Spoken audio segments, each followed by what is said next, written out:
Vous êtes parent, papa ou maman, et êtes à la recherche d'une solution qui garantit que vos enfants sont déposés à l'école à temps et en toute sécurité par votre chauffeur. Vous voulez être notifié dès que votre véhicule arrive à l'école des enfants pour soit les déposer ou soit les récupérer après l'école. Vous êtes propriétaire d'une voiture et vous employez un chauffeur. Vous voulez être informé des déplacements de votre véhicule en temps réel, excès de vitesse, entrée et sortie dans une commune spécifique, et cela directement à partir de votre téléphone portable.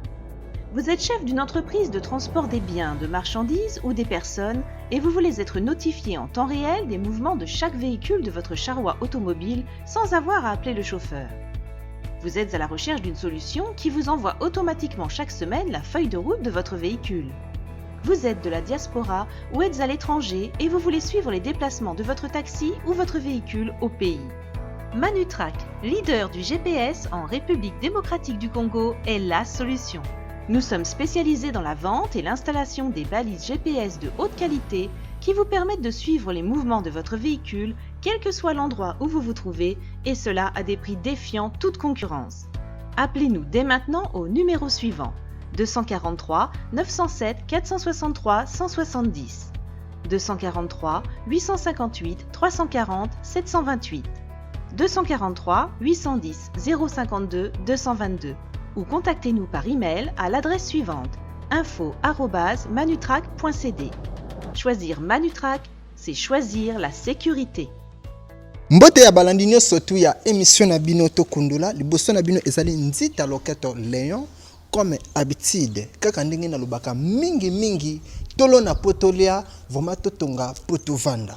Bandeko nanga awa tozali na kati ya lupango ya ndeko moko azana kaka na Europe place bino nyonso tu bozali na mboka ya Allemagne na Bundes. Kolo nango ezali Movie Koka Fise Odi. Ye mutu asombe sika oyo, ye mutu asasa misala ne sika oyo. Metala bolamu ya mutu oyo akutana na bato malamu basaleli musala. Aza sur place te me musala na ye ebanda en zéro kande bozali komona tine to komina suka boye. Botala bino moko. Bino bozali komona ndenge nini ndako ebandi, eza ndako ya 2 chambres, salon, cuisine, salle de bain, nyonso tu eza na katala ndenge bache faïence awa. Kaka masolo ndenge bozali komona masolo ndenge ezosalema awa eza réalité. Vraiment yo mutu oza en Europe, oza en Amérique na Asie, pourquoi pas en Océanie, partout benga biso, tinda biso to kita sur le terrain esika ozali kotonga, to zwelo image, to brisker ba technicien no ba ingénieur no ne bazali kosala, musala lokola ndeko o ndenge awuti kosala. Bandeko nanga na pesi vraiment mbote epa ya ma sœur o pena na benga mingi mama Deborah esiko za na peso mbote, sans oublier mama Nadine na peso pe mbote, na peso lususu mbote epa ya Shati Kasi.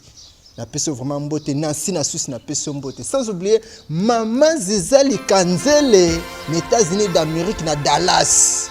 Et si ka vraiment ozali joyeux anniversaire maman, balobi le 4 mai Kunwa Kudia Sabala la maman Zizali Kanzele aux États-Unis, maman ya Irene, moi ça kitoko, moi ça mbini, moi ça tonda ezaka kayo. Na peso lususu mbote epa ya mon vieux Jise Bokechu na Allemagne. Sans oublier encore Prince Basende na kati ya Londres. Aozo mo pepa kitoko na ndenge moko osaranate. Babi place à robomba mbongo ya bien. Tu ko retirant avec toute sécurité ezaka na Raobank. Babi bank moko ya bien na kati ya République démocratique du Congo. Surtout mingi na aéroport na biso ya Njil. Eza na sécurité kitoko avec chef na bango papa Marc Yalou Mbi. Vraiment na peso mbote papa Marc Yalou me place na peso mbote na aéroport na biso Angile na Raobank.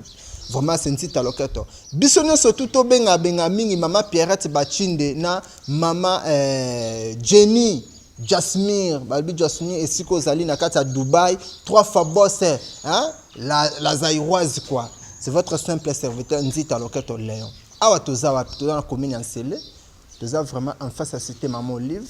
Toyokozwa ndenge nini ndako oyo ebandaki pe ndeni bakomi na niveau oyo bato basala musala oyo baza awa bokomona bango balobi tokota nanu totala nanu bazosala musala bongo tokosola na sima benga biso.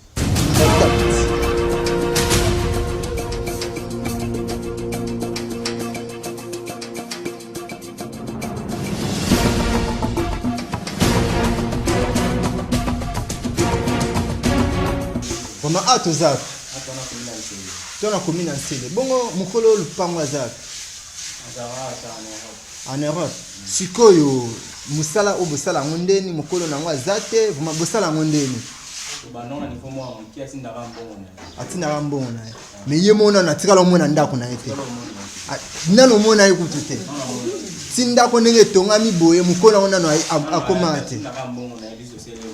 Siko niveau to komi déjà à crépsage awa. Net na salon oyo. Na ndako na komi de chambre. Il y a des chambres de cuisine ça de. Ok, ndenge da musala ninge komi awa. Boko sala combien de jours pour bosili ça ba pavement, ba ni pavement, bocha pavement na 7 au carreau.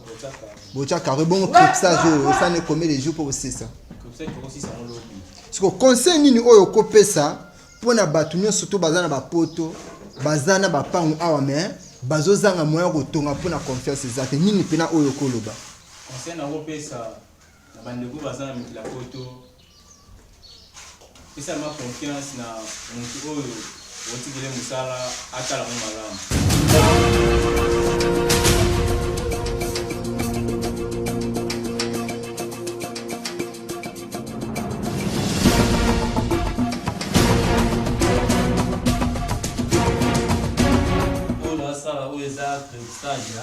Crépsage, siko maître, formule à crépsage, on va mettre à la rendenge nini. Formule ali a zeldu usalisa sima mélanger ngolia ubambi na mi okati yango anasima ngo okomole sakalo. Siko nini opena okoloba pona bandeko bazana confiance ya ba technicien mususu te. Ba pesa biso confiance mingi. Ya osala musala biso dosa musala biso alaise kimia muibe zate biso pa musala biso vino biso tasi kwa musala.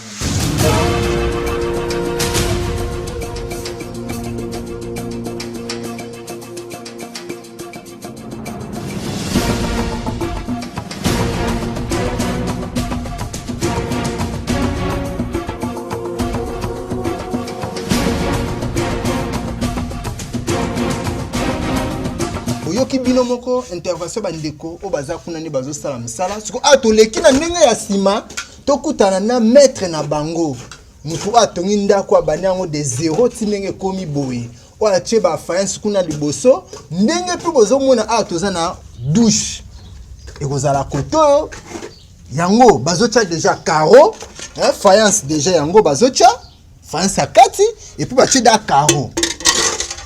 Vraiment et pas la biso awa eza soko za na misala na yo partout na kata République démocratique du Congo même ata na pays mususu soko lingi batu ya sir benga biso toko peso numéro na bango boko solana bon parce que naza sik parce que mukole sika oyo yepe azaka ka place bino boza mais atinda ka mbongo tindenge misala ne oyo ezali ko salema ye aroya okotaka ka ndako ne si et sili azongi na yepe poto bandeko.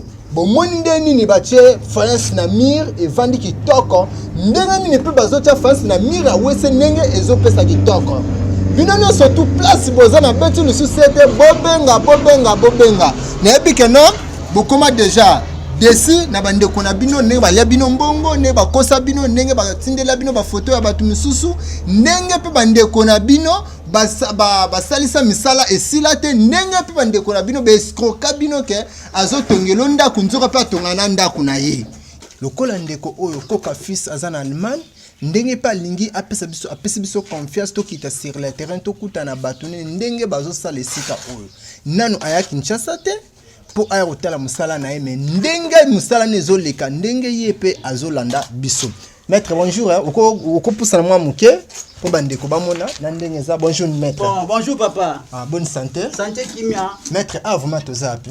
Tozana nganda CC awa na avenue Mundwari numéro 21 bis. OK maître je crois que muto banda ndako mobi muto tongi yango non biso ba totongi ndako mbande bandelité comme na suka bo eza mais ba différence nango eza maître nango munene nango eza nde longueur nango eza na 7 mètres 50 largeur eza na 8 mètres 50 il y a combien de chambres? Deux chambres, salon, cuisine, salle de bain.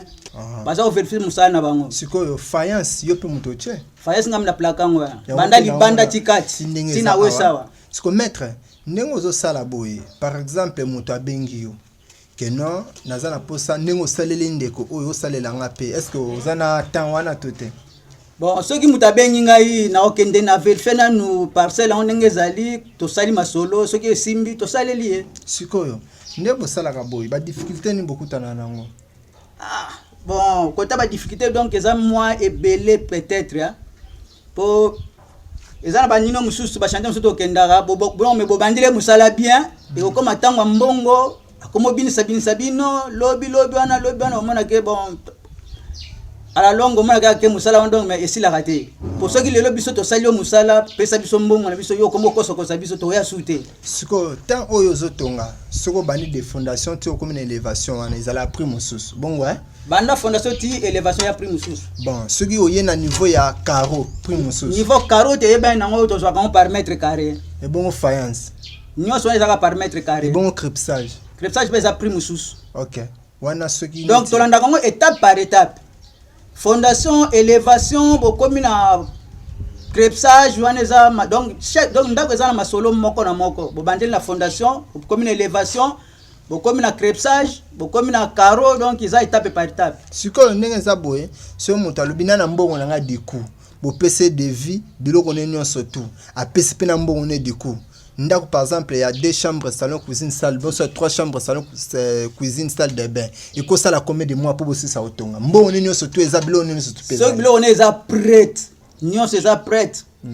Donc dans 3 mois ndako esili opese clame azwi clé na ye. sikoyo soki mutu neti aza na mbongo ya bongo tende botonga boye pe bapesa bino pe mbongo ndambu bozotonga to ndenge bamusu soki possibilité za muke na ndambu ndenge tobeteli masolo azopesa ndambu na ye tozo continuer tozo kende malembe titanga osilisa. mais yo ndenge oza boye soki neti moto abengi yo oza na équipe na yo oyo ozala mpona faïence crépsage carreau élévation tout équipe ezali équipe eza munene lokwa to aboye équipe eza munene bamususu bavandika po oyo comme jana na suka donc ndambu bavandi toze ebele. bon nini pena oyo okoyebisa batelespectateur nyonso to bazolanda biso oyo baperdre da espoir nini oyo koyebisa bango mpo bazongisa susu eleki na kati na biso? Bon na mutu oyo amoni ke ana posa salisa musala epa na biso donc komona no kozala na ba hésitation te benga kaka numéro oyo bapesi yo na se ya poste téléviseur benga yango okozwa biso donc en personne penda donc toya pe tosolo tosali yo musala bien. Merci. Ok. Okozala décidé pesa bango kombo comment na maître Léon. Merci beaucoup. Bandeko balandi vraiment tokomi presque na fin émission na biso kaka idéologie na ebisaka bino nzita loketo azosala musala poete bino no surtout bozala na esengo voyango nazoloba ndeko olingo sunga biso voix ezala ta na moyen financier ezala ta matériel caméra, trépied, micro, ezala ta lumière, ezala ta moyen de transport, vraiment to fongole les bino porte. Pour makambo o biso tozali ko sala esengi loboko na bino epusa na poete to continuer toujours na sala ba surprise ya boye. To continuer toujours na kopesa bino vraiment ba bon résultat. Yango to lobi bosunga biso ezala na conseil. Ezala na moyen financier, ezala na matériel, nyonso toza nango okotindela biso ekosala biso bien. Na pesi mbote epa ya mon vieux Coca fils depuis Allemagne, tala ndako ndenge ezali, ndako etonga mon vieux, ndako kitoko musale leka kitoko, bato peno pesi ba batonga ba tongelo kitoko. VJ Bokechu esikoza na Allemagne, Prince Basende aussi na Londres esikoza na pesi yo mbote. Sans oublier mon papa Nekongo Nzola Banzola na peso susu mbote Marina Esambo na peso mbote bino no surtout bolinga vraiment nzita loketo pete to komi presque na fin ya émission to découvrir vraiment papa na biso ndeli bazali ko salela mutu o musala yo pe benga biso to kita sur le terrain esika oyo ozali ozala de cité esika malamu ya roboma mbongo na République démocratique du Congo ezaka na Rao Bank pour nous avec sécurité bon no pe ezala avec sécurité mingi na aéroport ya Njili et pas ya chef Marc Yalumbi na peso mbote chef Marc Yalumbi esiko zali na Rao Bank ya aéroport na peso mbote mingi lisusu balobi sécurité mituka na biso surveillance Kuba o elenda Manitrack benga numéro Manitrack ozwa vraiment contact na bango basali lo surveillance ya motuka no ezala moto tala nde bayiba ba moto zo sala pasi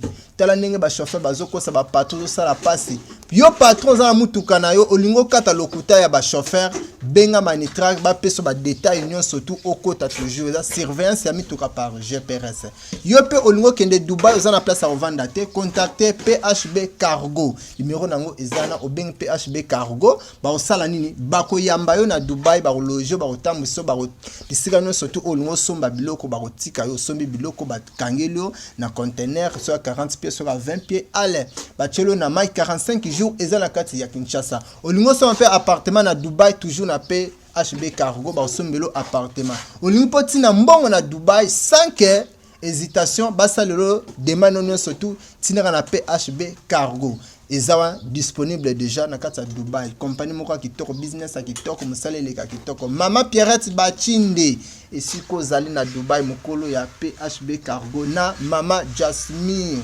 Bami Jenny Mama Jasmine Jenny 3 fois boss la Zairoise check reste toujours branché à la même chaîne na kati système ekoloka ngo okomo lugo zabiki ozabiki oza numéro mbang po bakosa yo mingi déception bozo ba déception trop mais cette fois-ci émission ozo la musabino toroya sur le terrain to sala émission na place terrain no ezali soki ba masono ba sala musala mabe okoyeba nakati ko nakati merci masakata nakati.